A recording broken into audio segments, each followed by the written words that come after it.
député de Rosemont-la-Petite-Patrie. Monsieur le Président, le secrétaire général des Nations unies invite le Canada à inscrire la lutte au changement climatique à l'ordre du jour du G20. Et quelle est la réponse du premier ministre, Monsieur le Président? L'agenda est strictement économique. Voilà une réponse révélatrice. Pour le premier ministre, l'économie et l'environnement ne vont pas de pair. Le développement durable ne connaît pas, Monsieur le Président. Comment le premier ministre peut-il dissocier l'environnement et l'économie alors qu'il est évident que l'environnement n'est pas un frein, mais bien un moteur pour le développement économique? L'honorable ministre de l'Environnement. Le Premier ministre a indiqué, exprimé hier, le G8 va avoir des discussions à propos de beaucoup de sujets. Le sujet, le climat climatique aussi, Monsieur le Président. Mais aussi, en décembre dernier, notre gouvernement a appuyé l'accord de Copenhague et maintenant, nous avons engagé avec les efforts avec les autres pays pour transformer cet accord par un traité international, Monsieur le Président.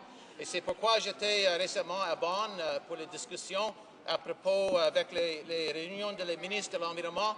Et les blocs devraient appuyer nos efforts. L'honorable député de Rosemont-la-Petite-Patrie. Monsieur le Président, en disant que l'environnement n'a pas sa place au G20, le premier ministre refuse de voir les opportunités économiques liées à la protection de l'environnement. Pour lui, Kyoto, ça coûte cher, Monsieur le Président. Ça rapporte rien. Or, c'est faux. Les technologies vertes et une bourse du carbone sont des opportunités pour le Québec. Est-ce que le premier ministre admettra que mettre en œuvre Kyoto, ça coûte cher aux pétrolières, mais ne pas mettre en œuvre Kyoto, ça coûte cher au Québec? L'honorable ministre de l'Environnement.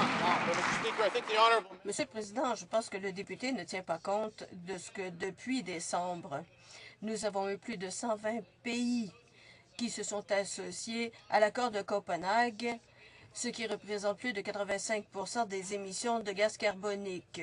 Ban Ki-moon lui-même l'a dit hier lorsqu'il était à Ottawa. Le Canada fait partie des discussions avec les grandes économies. Également, nous avons participé à la réunion des ministres de l'Environnement à Bonn. Ce sont des forums dans lesquels l'accord de Copenhague se traduira en un traité international. Le Bloc et les autres partis de l'opposition devraient appuyer nos efforts.